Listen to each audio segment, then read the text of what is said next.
तो मैंने कहा साहब हम तो बालाघाट से आए और तो बालाघाट बोलते कंकर मुजारे के।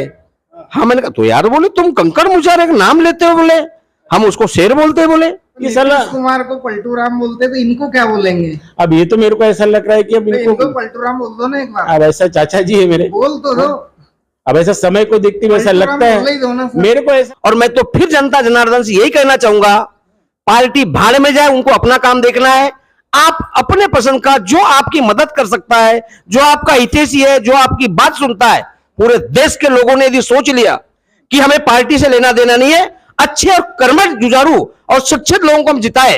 ये अरबे दरबे की मैं बातें नहीं कर रहा हूं, पीछे बैठे रह रहा है मैं उसकी बातें नहीं कर रहा हूं, दारू पी के पड़ा रहता है वो आपका, या कोई अमीर होगा करोड़पति अरबोपति होगा वो आपका भला नहीं कर सकता। आपका भला तो वही कर सकता है जो आपका भाई हो, आपके कंधे से कंधा के मिला के चल रहा हो और आपकी लड़ाई लड़ सके, उसी को विजय बनाइए आप। और मैं तो ये चाहूंगा, मैं बालाघाट जिले में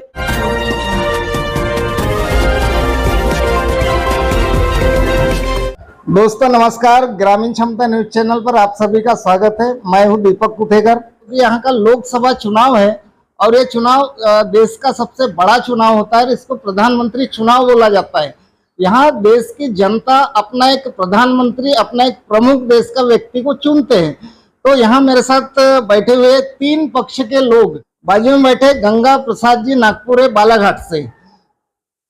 इनके बारे में हमने सुने कि कंकर मुजारे जी के समर्थक है और कंकर मुजारे जी को क्रांतिकारी नेता बोला जाता है, जो 25 बार जनता के लिए जेल जा चुके हैं और वो 2 या 3 बार शायद विधायक बने हैं और एक निर्दलीय चुनाव लड़कर के उन्होंने खुद को सांसद बनाया है।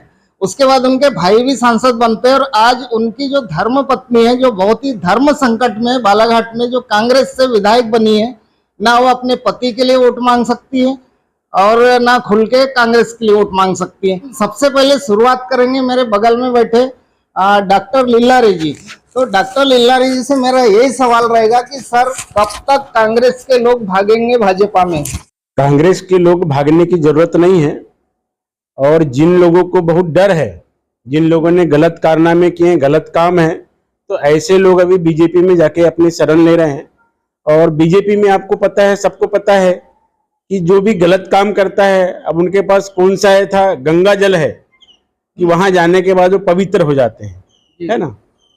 तो सर ये जो हट्टा के जो जमींदार साहब है, तो ये कैसे कल के कल पलटी मार देते, जो घर वापसी और आज भाजपा में चले गए सर? अब जैसे आप बोल रहे हैं, आदरणीय मेरे चाचा जी हैं उदय सिंह नागपुरे जी, अब उनके बारे में तो मैं ऐसा है कि क्या बोलूं, बड़ा दुख होता है, सामाजिक स्तर पे भी दुख होता है कि जब जब भी उनका कुछ अच्छा टाइम आता है, जब भारतीय जनता पार्टी में उनको सांसद की टिकट मिलना था, जैसी टिकट मिलना था तो वो कांग्रेस में आ गए। वहां भारतीय जनता पार्टी की कोई गलती नहीं है, किस्मत खराब है, ये समझ लो कि अब वो किस्मत ही खराब है। अब इधर उनके साथ कुछ अच्छा होने वाला था, या फिर ये हो सकता है कि उन्होंने अपनी पैरवी नहीं किया, उन्होंने ताकत नहीं लगाया, अपनी दमदारी नहीं दिखाया। भाई टिकट है, कोई फिल्म की टिकट है क्या, बालकनी की दे दो, अपर की दे दो। सर देखिए, मध्य प्रदेश में कभी भी चुनाव जातियों पर होता था, लोकसभा का जो पोवार लोगों को टिकट दी जाती थी, तो इन्होंने कंकर मुजारे को क्यों नहीं पसंद किया? या तो एक ईमानदार पार्टी अरविंद केजरीवाल की बोला जाता है, जो जेल में है अरविंद केजरीवाल, तो वहां जाते तो वो भी खुद को बोलते कि मैं भी ईमानदार हूँ, क्योंकि भ्रष्टाचारी लोग ही भाजपा में जाते हैं। मेरा सवाल है सर आपसे। मैंने एक शब्द क्या बोला आपको कि जो लोगों के ऊपर कहीं ना कहीं करप्शन का दाग लगा है या करप्शन किया हुआ व्यक्ति है, वो भारतीय जनता पार्टी में ही जाकर के अपना दाग धुलेगा, सीधी और साफ बात। चलो कुछ सवाल आपके रोकते हम आगे सवाल करते हैं, उसके बाद फिर आपके पास आ रहे हैं हमारे गंगा प्रसाद नागपुरी जी बैठे, जो हमने इनकी पहले ही तारीफ कर दिया कि जो 25 बार जेल में जाने वाले कंकर मुजारे के समर्थक हैं। तो इस बार जो बीएसपी से चुनाव लड़ रहे हैं, तो उनको कांग्रेस पार्टी ने क्यों नहीं टिकट दिया सर? ये सवाल आपको। अब देखो, कांग्रेस पार्टी ने यदि टिकट नहीं दिया तो भाई वो कांग्रेस पार्टी का मैटर है। वैसे कांग्रेस पार्टी यदि टिकट देती तो मेरे ख्याल से ये 6-7 बार जो अभी हारी है कांग्रेस यहाँ पर, और बीजेपी को यदि हराना चाहती थी तो कांग्रेस पार्टी को देना चाहिए था मुजारे जी को। और मेरा तो है अनुमान, मैंने पूरे जिले में आप किसी से भी पूछ लीजिए, आप यदि कंकर मुजारे जी को कांग्रेस से यदि टिकट मिलती तो निश्चित मुजारे जी को कहीं जाने की आवश्यकता नहीं थी और कांग्रेस पार्टी का झंडा लहर जाता और कांग्रेस पार्टी की विजय होती। तो नागपुर जी, आपसे एक सवाल है कि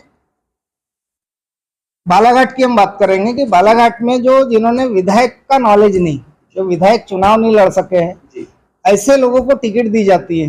जैसे भारती पारधी की बात करेंगे हम भाजपा से जी, और कांग्रेस से बात करेंगे हम सम्राट सिंह सरस्वार की, जो कि हिना कावरे जो फेमस महिला है जिनका विदेश में सत्कार हुआ है, उसको टिकट नहीं दिया जाता। लेकिन फिर सम्राट सिंह को जिस दिन टिकट मिलती तो आपके क्षेत्र के 5 विधायक सांसद दिल्ली क्यों जाते हैं उनका टिकट चेंज करने के लिए? नहीं देखो, सम्राट सिंह सरस्वार जी को तो मैं ज्यादा जानता नहीं हूं। मैं तो इनको एक्चुअली बताऊं, लोकसभा के बाद जब ये अध्यक्ष बने तब से मैं इनके बारे में जानता हूं। हालांकि उनके पिताजी के बारे में मुझे जानकारी थी, मैं इनको नहीं पहचानता था कि कोई सम्राट सरस्वार है करके। बाद में मुझे पता चला कि ये लोकसभा के पिताजी और उनके सुपुत्र है अशोक सरस्वार जी के। भारती पारदवारी को भी नहीं जानता था मैं, फोटो में कहीं देखा है, क्योंकि इनने ऐसा कुछ काम किया ही नहीं।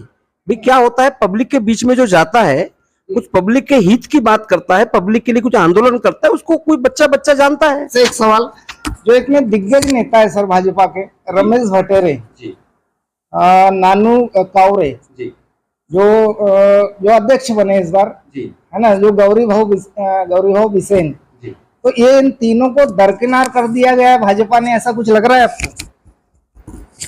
हाँ, दरकिनार तो किया गया। एक्चुअल में यदि आप देखो, ऊपर में किसकी सरकार बनती क्या बनती वो एक अलग मैटर है, लेकिन हमारे सुख दुख में तो हमारे जो नियरेस्ट जो लोग होते हैं, आजू आस पास पड़ोस के, वही साथ में आता है।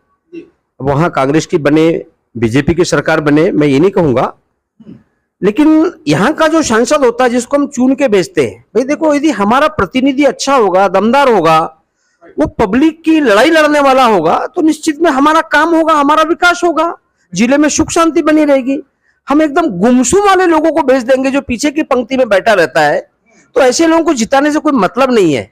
वो तो ये समझ लो कि जिलेगा। इसके पहले भी हमने देखा है 3-4 बार यहाँ के सांसद हुए हैं, लास्ट की पंक्ति में बैठते सिर्फ हाँ में हाँ भरने वाले। तो हाँ में हाँ भरने वाले यदि कोई नेता को आप चुन के भेजते हैं तो उस जिले का डेवलपमेंट नहीं हो सकता, और यही वजह है कि हमारे जिले का डेवलपमेंट नहीं हुआ। उसके लिए मैं तो मानता हूं जनता जिम्मेदार है। एक कंकर मुजारे बीएसपी के समर्थक है और बाजू में सर बैठे कांग्रेस के समर्थक, इन्होंने बोला है कि 70 साल से कुछ नहीं हुआ था, और किसी कांग्रेस वाले की इंटरव्यू ले रहा था, उनने बोला था कि पत्थर रगड़ रगड़ के हमने माचिस का निर्माण किया है, और जितने भी भाजपा के लोग स्कूल पढ़े हैं वो कांग्रेस के जमाने के समय में स्कूल पढ़े हैं, है ना। अब लीलारे सर का कहना है कि पहले कुछ भी नहीं था, जब देश स्वतंत्र हुआ तो अंग्रेजों ने सुई तक नहीं छोड़ा था, और उसका डेवलप करते करते थोड़ा समय लगेगा। लेकिन आरोप भी कांग्रेस के ऊपर है, हम भी कांग्रेस की तारीफ नहीं करते, क्योंकि कांग्रेस ने भी बहुत सी गलतियां किया है, और इसीलिए फिर इमरजेंसी लगने के बाद फिर तुरंत इंदिरा गांधी को हराया जाता है, ये भी सच्चाई है। तो अभी आपने तो इनका सुन लिया सर, अब आपको जवाब देना है कि जो अभी कांग्रेस, जो राहुल गांधी पहले क्या किया, यात्रा किया भारत जोड़ो, अब कर रहे न्याय यात्रा, तो ऐसा कौन सा अन्याय हो रहा है आपके साथ में कि जो आपको न्याय यात्रा करना पड़ा? देखो, अन्याय अगर नहीं होता तो यात्रा करने की जरूरत नहीं पड़ती, और यात्रा अगर सही नहीं होती तो राहुल गांधी के पक्ष में इतने लोग रोड पे नहीं आते। आप देख रहे हैं कि कितने लोग उनके साथ चल रहे हैं। दूसरी बात कि इनको पद का लालुपता है। जैसे बोलते हैं कि गांधी परिवार को प्रधानमंत्री बनना था, अगर प्रधानमंत्री बनना था राजीव गांधी के बाद में तो सोनिया गांधी बन सकती थी, या लोग बना सकते थे, राहुल गांधी जी बन सकते थे। आज भी राहुल गांधी जी को प्रधानमंत्री पद की लालुपता नहीं है, और मेरे ख्याल से इतनी उनकी पढ़ाई है कि जो अभी ये हमारे पीएम है उनके सामने कुछ नहीं, आगे मैं कुछ बोलना नहीं चाहूंगा। सर, आपके लोधी समाज से खड़े कंकर मुजारे जी, जैसे उदय सिंह नागपुरे लोधी को साथ देना था, वो बीजेपी, फिर कांग्रेस, फिर बीजेपी, तो इनके कितने घर हैं? मैं एक चीज बता दूं सर, आज के 20 साल पहले सम्माननीय हमारी बुआ जी उमा भारती जी को भारतीय जनता पार्टी ने स्टार प्रचारक बना करके पूरे मध्य प्रदेश में घुमाया। बिल्कुल। और उस समय हमारे समाज की जो जातिगत वोट थी पूरे मध्य प्रदेश में मेरे ख्याल से 45 से 48 लाख थी। यानी लोधी कार्ड खेला गया और लोधियों को एकजुट किया गया उमा भारती के माध्यम से। और सरकार किसने बनाया मध्य प्रदेश में? उमा भारती जी ने। अगर उमा भारती जी स्टार प्रचारक नहीं होती तो मध्य प्रदेश में भारतीय जनता पार्टी की सरकार नहीं बनती। हासिल क्या हुआ लोधियों का? मतलब लोधियों का जो उपयोग होता है, जैसे पहले होता था राजा महाराजों के समय कि तुम द्वारपाल बन के रहो, लाते जूते खाना है तो तुमको खाना है। सर कल का स्टेटमेंट उमा भारती का बीजेपी को वोट सोच समझ के देना, नहीं तो नहीं देना बोल रही हो। बिल्कुल बोलेगी। जितने लोग आज भारतीय जनता पार्टी में जा रहे हैं, आज हम समाज के हित में बात कर रहे हैं। भ्रष्टाचारी जा रहेगा। भ्रष्टाचारी की बात नहीं कह रहा हूँ, लोग नहीं साफ सुथरे जा रहे हैं, उनको पद लालुकता है। हाँ। हर आदमी भ्रष्टाचारी नहीं हो सकता। लेकिन मेरा कहने का मतलब यह है कि जो उदय सिंह नागपुर में भ्रष्टाचार किया कि नहीं, मेरे को ये बताओ बस। मेरे को ऐसा लगता है कि कहीं ना कहीं हो सकता है चाचा जी के साथ कोई प्रॉब्लम बड़ी आने वाली हो, पर मुझे ऐसा भी नहीं लगता कि इसलिए शरण में गए ऐसा लगता है मुझे कि भारतीय जनता पार्टी में जाने से उनका कोई ईडी पहुंच सकती थी बाड़े में। हाँ, जा सकती थी। अब जैसे आप बोल रहे हैं जी। और मेरा ये मानना है कि अब चाचा जी की एज हो गई है। अच्छा। अब 5 साल चुनाव होने नहीं है, मेरे ख्याल से 60 पार हो जाएंगे। नहीं तो आप विधायक बन सकते, न सांसद बन सकते, तो फिर इधर का उधर ये साला कुमार को पलटू राम बोलते तो इनको क्या बोलेंगे? अब ये तो मेरे को ऐसा लग रहा है कि अब इनको पलटू राम बोल दो ना एक बार। अब ऐसा चाचा जी है मेरे, बोल तो दो। अब ऐसा समय को देखते हुए ऐसा लगता है, मेरे को ऐसा लग रहा है कि चलो इधर से पलट के बोले मेरा कांग्रेस में आए तो मैं अपने घर में आ गया, बोली थी कि कांग्रेस में जब वापसी हुई तो आदरणीय चाचा जी ने बोले कि मैं अपने घर वापस हो गया। अच्छा। और अभी शुक्रवार बाजार में हमने देखा घर उनका, तो बोले मैं अपने घर में वापस आया। तो कांग्रेस बीजेपी भाई भाई है कि नहीं, कबूल करो? नहीं, मुझे तो ये नहीं लगता कि कबूल करो। आपका घर कौन सा है? क्यों ले ला सर, बीजेपी कांग्रेस भाई भाई पूरे नहीं, मेरा ये मानना है कि आपका घर कौन सा है? सरकार बनी तो पूरे कांग्रेस में, तो ये क्या है तुम्हारा? है हाँ, तो अभी ऐसा मैं बोल रहा हूँ ना कि आपका घर है कौन सा? पलटू राम बोल दो एक बार। पलटू राम से कम नहीं है ना। विधानसभा का चुनाव होता है आपके क्षेत्र में जी। कमलनाथ क्या करता है, धनाधन योजनाएं फेंकता है। 500 का सिलेंडर तो 2600 धान तो फलाना ठिकाना। तो शिवराज जी क्या करते, तुरंत रातों रात लपेट लेते और उन्हीं की योजना को धनाधन फेंक देते। 3100 रुपए का रेट आप क्या किसानों को मिला क्या, ये बताइए आप। नहीं, देखो मैं एक चीज बताना चाहूंगा साहब आपको, कांग्रेस पार्टी और बीजेपी पार्टी दोनों एक दूसरे को अवसर देते हैं। कभी तू कर ले राज, कभी मैं कर लूं। ये दोनों पार्टी मिली हुई है, ये मैं नहीं कह रहा हूं, ये लोग भी कह रहे हैं और हमको लग भी रहा है। कुल मिला के इनको अपनी सरकार बनाना है। देश से बहुत ज्यादा सरोकार नहीं है और यहाँ जो हमारी आज 125 करोड़ जो जनता है, ये इनके चक्कर में पीछ रही है। आज सरकार बनाने के लिए हमारे के जो मुख्यमंत्री साहब है, मैं तो हमारे आदरणीय प्रधानमंत्री मोदी साहब है, आप भी जब प्रधानमंत्री बने तो मोदी साहब ने ये कहा था, अभी बातें हुई मकान बनाने वाली, तो मकान बनाने में जितने देश में मकान बने, बेचारों की जो पहले के जो कच्चे मकान थे अच्छे थे, वो तोड़ तोड़ के लोगों ने बनाए और जितने लोग ने मकान बनाए सारे के सारे कर्जदार बन चुके हैं। जाके पूछ लीजिए आप, एक एक व्यक्ति से पूछिए आप, सारे के सारे कर्जदार है। ये मोदी है तो मुमकिन है ना? हाँ, तो सारे के सारे लोग कर्जदार है, कमा धमा के ला रहे, पूरी जिंदगी बर्बाद कर देंगे लोग वो कर्जा पटाते पटाते। किसी ने सेठ से लाया, किसी ने जेवर बेचा, किसी ने अपने मालिके से मांग के लाया, वहां परेशान है, सुख चैन खत्म हो गया उनका।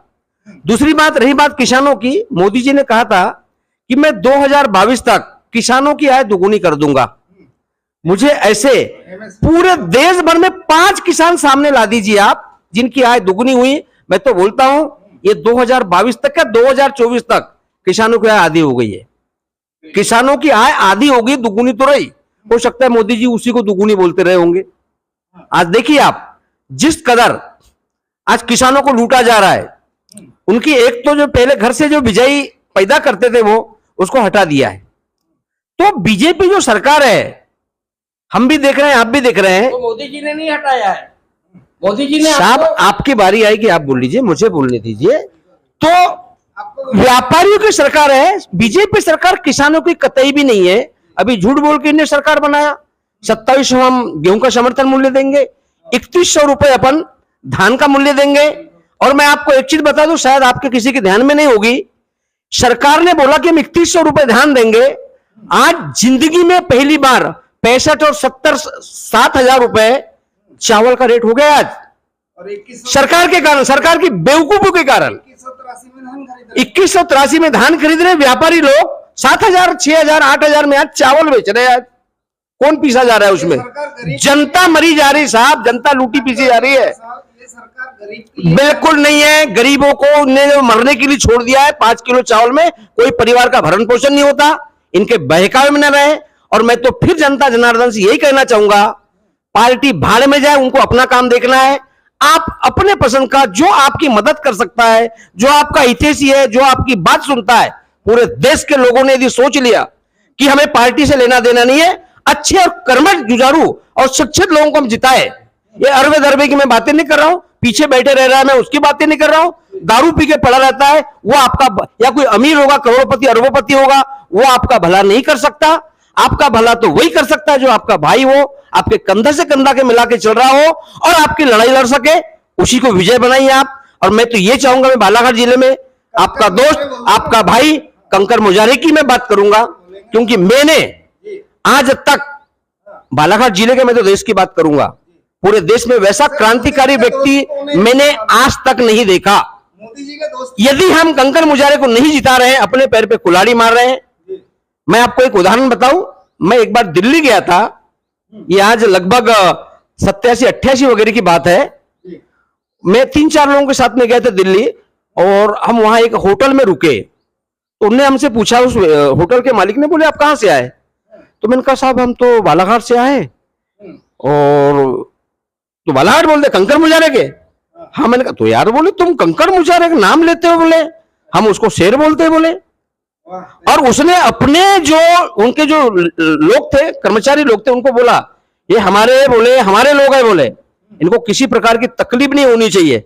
उस दिन मैं जाना कि कंकर मुजारे जी का नाम यहां बालाघाट में नहीं, दिल्ली तक पहचान है उनकी। और मैं एक चीज बता दूं आपको, मैंने देखा है मुजारी जी के माध्यम से बालाघाट जिले के आजू बाजू के भी ऐसे लाखों लोग हैं जो नाम से लाभान्वित हुए हैं। नाम लेके अपना कर्मचारी से काम कराते, अधिकारी से काम कराते, नाम ही काफी है उनका।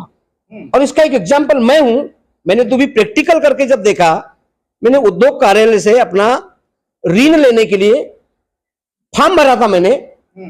1 साल हो गया मेरा पास नहीं हुआ, दूसरे साल हो गया पास नहीं हुआ, मेरे चप्पल घिस गए। एक दिन जिसको मैंने 500 रुपए अपना वो सेंक्शन कराने के लिए दिया था उद्योग कार्यालय के कर्मचारी को, मैंने उसको, आपका कहना है कि कंकर मुजारे का नाम लिया तो काम बन गया। तो मैंने उसको बोला, मैंने गुंडा बोलते हैं ना, मैंने कहा भाई वो, मैंने कहा सर वो मेरा डॉक्यूमेंट्स वापस कर दीजिए आप। मुजारे को गुंडा बोलते इस डॉक्यूमेंट्स को लेके मैं कंकर मुजारे जी के पास जाता हूं, मैंने कहा उन्हीं से करवाऊंगा। तो अरे यार छोटे से काम के लिए कंकर मुजारे के पास जाओगे, बोले। और दूसरे दिन मेरा नाम ला दिया। तो मैंने पहली बार प्रैक्टिकल किया, लेकिन इस बालाघाट जिले में मैं नहीं जानता, लेकिन आप 1 लाख लोगों से मिलिए, आप हर व्यक्ति के पास उसका एग्जाम्पल मिलेगा कि मुजारे जी का नाम बताया और मेरा काम हो गया। जनता जो मेरे को पूछती है, मैं जी। सर्वे पे जाता हूँ जी, कंकर मुजारे क्रांतिकारी नेता है या गुंडा है? मेरे को ये चीज नहीं, क्रांतिकारी साहब। अब गुंडागर्दी लोग बोलते हुए एक अलग बात है, अपने अधिकार के लिए लड़ने वाले को यदि आप गुंडा बोलोगे तो वो नहीं मैं मानता। 25 बार वो लोगों के अधिकार के लिए लड़ रहा है, उसको कहां से गुंडा बोलेंगे आप? अपने अधिकार की लड़ा कभी क्या? नहीं, विपक्ष बोल रहे हैं ना सर। अब विपक्ष तो कुछ भी बोलते हैं। हाँ, वो कोई माइन चोरी कर रहा है, कोई रेत चोरी कर रहा है, वो अपने लिए थोड़ी कर रहा है भाई। कहीं पेड़ कट रहे, कहीं कुछ कट रहे हैं, उनकी लड़ाई करते, किसी के ऊपर अत्याचार हो रहा है उसकी लड़ाई लड़ते ना, हो तो अपने लिए लड़ रहे क्या वो? तो सर 400 पार क्या है, थोड़ा समझाइए मेरे को। कौन सा? अभी लोग बोलते हैं 400 पार, 400 क्या पार? पेट्रोल 400 पार हो रहा है का खाने का तेल 400 नहीं नहीं नहीं नहीं, देखिए ये जो बीजेपी वाले जो 400 पार बोलते हैं ना, हमने इसके पहले बंगाल चुनाव में भी देखा था 400 पार, इतना पार, उतना पार। तो वो सब ऐसा लोगों को पहले हवा भर दो, जैसे धान के समर्थन मूल्य के लिए हवा भरी जाती है, गेहूं का देना तो है ही नहीं ना। हाँ, झूठ बोल के वोट लेना, ये बातें। तो अभी से अपना ग्राफ इतना कितना गिरेगा साला? अरे ज्यादा से ज्यादा 300 होगा। मैंने तो सुना 260-65 से ज्यादा सीटें नहीं आ रही है। मैं मायावती जी को इसलिए मानूंगा कि अपने दम खम से पूरे सांसद लड़ा रही। बिल्कुल बिल्कुल। कांग्रेस में इतना दम नहीं है। नहीं नहीं नहीं, वो बीजेपी के बगैर कांग्रेस भी, दोनों एक ही है साहब, अलग अलग नहीं है, दोनों एक ही है। कभी तू राज कर ले, कभी मैं कर लेता हूँ। अच्छा, ऐसा है, हाँ बिल्कुल वैसा है। पब्लिक से कोई लेना देना नहीं है दोनों पार्टियों को। सही है, सही है। तो चलो हम आते हैं, जो पहले हाथी पे सवार थे अभी हाथी से उतर चुके हैं, और इनमें जो पंजा होता है, पंजे का साथ पकड़े और सर खूब तारीफ करते। तो सर आपसे एक सवाल है मेरा, जो कांग्रेस पार्टी अभी जो जहां जहां उम्मीदवार उतारी सर, तो इनके पास कोई दमदार उम्मीदवार नहीं गया। एक सम्राट सरस्वार को जो खड़ा किया जिसको कोई नॉलेज नहीं, तो ये भी विकेट गिरा दिए, और गोंदिया में भी विकेट गिरा है नाना पटोले ने। तो जीतू पटवारी और नाना पटोले, जीतू पटवारी अध्यक्ष है तुम्हारे मध्य प्रदेश के, और इधर के नाना पटोले, ये दोनों ने विकेट गिराने का ठेका लिया क्या, ऐसा लग रहा है आपको? नहीं, मेरा ये मानना है, जैसे लोग बोल रहे हैं सम्राट भैया के बारे में, तो अभी एक इतिहास है, उनके नाना जी के बारे में दुनिया जानती है, कर लो आप सम्राट की। उनके नाना जी के बारे में दुनिया जानती है ये कि जो आज कृषि विज्ञान केंद्र बना है, राणा हनुमान सिंह जी के दान की भी भूमि उन्हीं का पे। फोन गया तब टिकट मिली उसको, सुनो ना, ये भी जानता हूँ मैं। मेरा राणा दूसरी हनुमान बात- के घर से अगर फोन नहीं जाता सर, सम्राट को टिकट नहीं मिलती, हिना कावरे को टिकट मिलने वाली, तो हिना कावरे योग्य नहीं क्या? हिना कावरे से ज्यादा योग्य यहाँ कोई था ही नहीं। मैं बोलना क्या चाह रहा हूँ, राइट। पर कोई विषम परिस्थिति रही होगी, कोई परिस्थिति बनी होगी क्या जिसके कोई- कारण कुछ नीचे से दिया होगा? हो सकता है, मालदार लोग हैं, सर, लोग खुल के जमींदार लोग हैं, खुल के बोल दो ना, कितना लेन देन करोड़ चलते रहता है, हो सकता है 5-10 करोड़ की कोई डील हुई होगी, मिले? अच्छा, 10 करोड़ रुपए दे दिए होंगे, राइट राइट। साठगांठ होती रहती है राजनीति क्योंकि में। हमको सर सूत्रों से पूरी खबर मिलती है। दूसरी बात यह है कि राजनीतिक, के प्रवक्ता बोल रहे हैं तो बात सच्ची होंगी। अच्छा, दूसरी बात है फोन कर लिए ना। कि दूसरी बात है कि राजनीतिक नॉलेज नहीं है, तो जिनके पिताजी 2 बार विधायक रहे, हाँ, विधायक, आज राइट राइट, सही, अशोक सिंह सरेस्वार जी, उनके पिताजी 2 बार विधायक रहे, बिल्कुल सही। 2 बार है ना। आओ। उसके बाद आज खुद भैया हमारे जिला पंचायत के अध्यक्ष हैं, आओ। जिसमें कांग्रेस के 14 जिला पंचायत सदस्य उनके साथ में हैं, आओ। जिले के अध्यक्ष हैं, कैबिनेट मंत्री का दर्जा होता है, जिसके नीचे कलेक्टर, एसपी सब। तो सर ये इतने सांसद, एक सांसद और 5-5 विधायक दिल्ली के हो गए सरस्वार की टिकट के। ये मुझे मालूम नहीं है, ये तो अभी मनगढ़ंत कहानी है।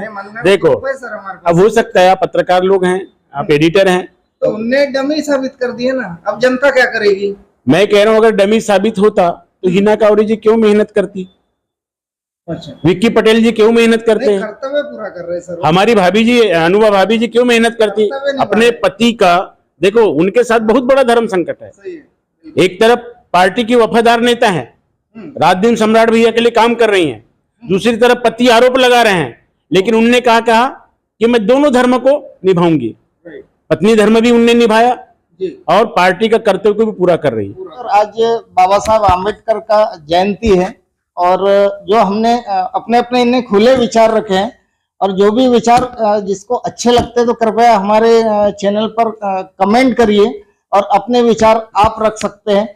और लास्ट में मैं यही बोलूंगा कि आज बाबा साहब को हम प्रणाम करते हैं, और बाबा साहब आम्बेडकर की हम जय भीम बोलते हैं। ग्रामीण क्षमता न्यूज से आम्बेडकर हमारे मैं दीपक कुठेकर, नमस्कार दोस्तों।